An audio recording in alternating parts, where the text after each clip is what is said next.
오늘은 한산도 대첩에 대한 이야기입니다. 이번 영상은 한산용의 출연과 함께 했습니다. 한산용의 출연은 한국영화 박스오피스 1위 작품인 명량과 함께 김한민 감독이 기획한 이순신 3부작 프로젝트 중 두 번째 영화입니다.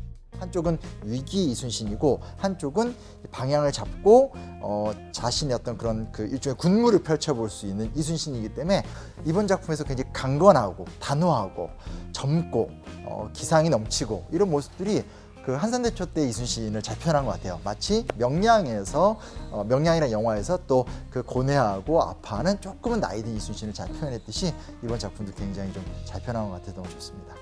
영화에 대한 자세한 이야기는 마지막에 가서 해보도록 하고, 한산도 대첩은 임진왜란 3대 대첩이라고 할 만큼 유명한 전투이지만 정작 우리는 제대로 자세하게 알고 있지는 않죠. 영화를 보더라도 한산도 대첩에 대한 이야기를 알고 보면 더 재미있을 겁니다. 그럼 시작해볼까요?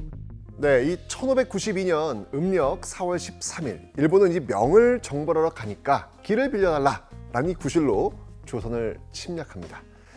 이 조총과 같은 신무기로 무장한 왜군은요, 부산진과 이 동래성을 함락하고 빠르게 북상하죠. 이때 육지의 조선군은 속수무책으로 무너졌고 선조는 파천을 합니다. 결국 20여일 만에 수도 한양이 점령되는 일촉즉발의 위기가 전개됩니다. 조선 선조 25년 1592년 5월 이순신의 함대는 옥포, 당포, 당항포, 율포 등지에서 왜군을 상대로 연전연승을 거듭하고 있었습니다. 단순한 승리가 아닌 최소의 희생으로 최대의 결과를 내고 있었죠. 반면 육지는 상황이 달랐습니다. 해전을 거듭하고 있었죠. 당시 전국시대를 통일한 도요토미 히데요시는 육지에서는 승전하고 있으나 이대로 가다가는 조선의 수군 때문에 상황이 난처해질 것이라 생각합니다. 고심 끝에 도요토미 히데요시는 왜군의 유능한 장수인 와키자카 야스하루를 비롯해 수군의 권력자라 불리는 구키 요시타카와 가토 요시아케를 불러 조선의 수군을 박살낼 계획을 세우죠. 그러니까 한산도 대첩은 이전의 전투와는 아예 다른 수준의 전투였습니다. 도요토미가 조선 수군을 제압하려고 꾸린 왜군의 정예 수군과의 전면전이었죠. 규모 또한 열세였습니다. 조선의 배는 56척, 왜군은 73척이었죠. 6월 14일 왜군은 부산포에 집결했습니다. 와키자카가 이끄는 함대는 거제도로 출격했죠. 같은 날 밤 견내량에 약 70척의 왜군 함대가 있다는 첩보를 받은 이순신은 전략을 세웁니다. 한산도 대첩은 원래 견내량 대첩이라고도 불렸는데 견내량은 한산도에서 조금 떨어진 곳이죠. 한산도 대첩이 일어난 장소와도 그렇게 멀지 않습니다. 견내량은 거제도와 통영만 사이에 있는 해역인데 길이가 3km, 폭이 180에서 400m 정도로 상당히 좁습니다. 게다가 암초가 많아서 판옥선이 전투를 벌이기에는 좋은 환경이 아니죠. 무엇보다 승리했을 시에 견내량에서는 도망이 가능했지만 한산도 앞은 도망가기 힘든 지형이었습니다. 만약 한산도로 도망간다고 해도 한산도는 지금과는 달리 사람이 살지 않는 무인도와 다르지 않은 섬이어서 쉽게 왜군을 잡을 수 있었죠. 그래서 이순신 장군은 판옥선 5척 정도로 한산도 앞바다까지 일본 함대를 유인할 전략을 세웁니다. 한산도 앞바다에서 왜군을 경멸시킬 생각이었죠. 그리고 전략은 먹혀 들어갔습니다. 조선의 배를 발견한 왜군은 배를 섬멸하려 따라왔죠. 한산도 앞바다에 도착하자 대기하던 이순신의 전함대는 배를 돌려 하객진을 펼쳤습니다. 학익진, 말 그대로 이 학이 날개를 쫙 펼친 듯한 형태를 취하고 있다 라고 해서 붙여진 이름인데요. 그 모양은요, 이 반원 형태를 취하고 있습니다. 이것은요, 적을 포위하면서 공격하기 적합한 그런 진영이라 볼 수 있겠죠. 이순신의 조선 수군은요, 강력한 화포라는 무기가 있었습니다. 적당한 거리를 두고 포를 때리면서 적을 격침시키는 방법을 통해서 승리를 거두는 방식을 선호했는데요. 이 이순신 장군은 이 하객진을 통해서 그물처럼 적을 쌓아안아 집중적인 화포 공격을 퍼부으면서 압도적인 승리를 거두려고 했던 것이죠.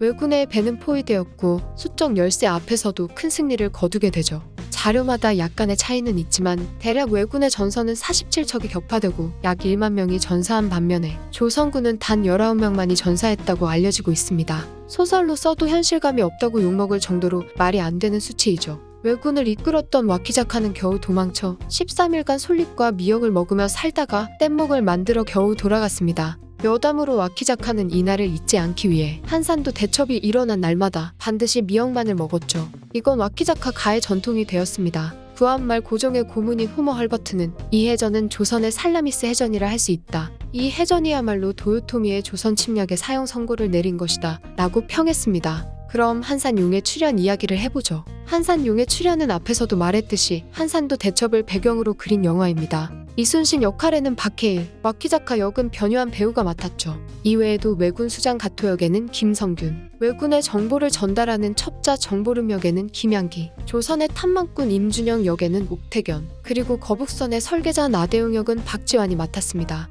한산용의 출연 감독은 명량의 메가폰을 잡았던 김한민 감독이죠. 게다가 이번 작품에서는 거북선과 하객진을 스크린에 그려내는 것에 신경을 많이 썼습니다. 김한민 감독은 이번 영화에서는 명량에서 아쉽게 제대로 보지 못했던 거북선의 재현과 활약을 눈앞에서 즐길 수 있을 것이다 라고 말했죠. 거북선의 경우에는 재현에 공을 들였습니다. 사실 우리가 알고 있는 것과는 달리 거북선은 구조나 외형에 대해서 정립된 것이 없습니다. 용도의 모양이나 위치, 선체의 구조 모두 대략적인 틀만 있을 뿐이지 완벽한 거북선의 형태는 없죠. 김한민 감독은 다양한 학설을 참고해 설득력 있는 거북선의 형태를 갖추려 노력했습니다.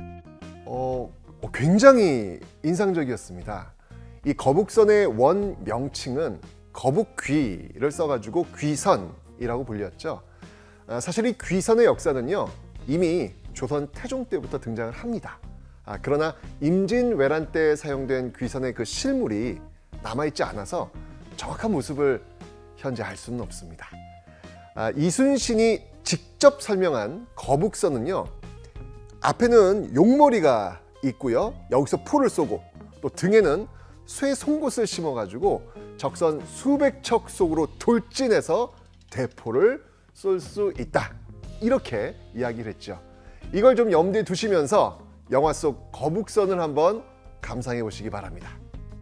영화 자체 굉장히 재밌고요. 저도 뭐 너무나 정신없이 봤고 또 특히 저같이 역사에 관심 많고 역사 연구하는 사람 입장에서는 이렇게 남겨진 사료를 이렇게 해석해서 이렇게 재밌고 의미 있는 이야기로 바꿔낼 수 있구나. 그리고 한편에서는 그냥 과거사의 이야기를 재현하는 것이 아니라 오늘 우리의 문제의식 이런 것들과도 맞닿아서 다양한 어떤 오늘 현재적인 이야기까지 품어냈구나. 뭐 이런 것들도 좀 같이 느낄 수 있었습니다.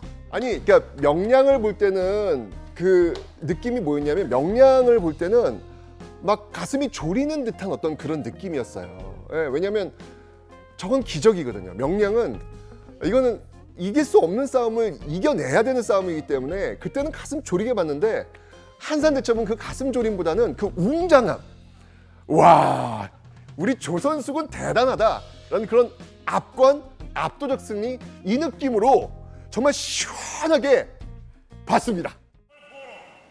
역사에 기록된 압도적 승리의 카타르시스.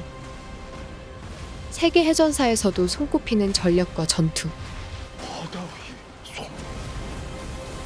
한산용의 출연 7월 27일 극장에서 만나보시죠.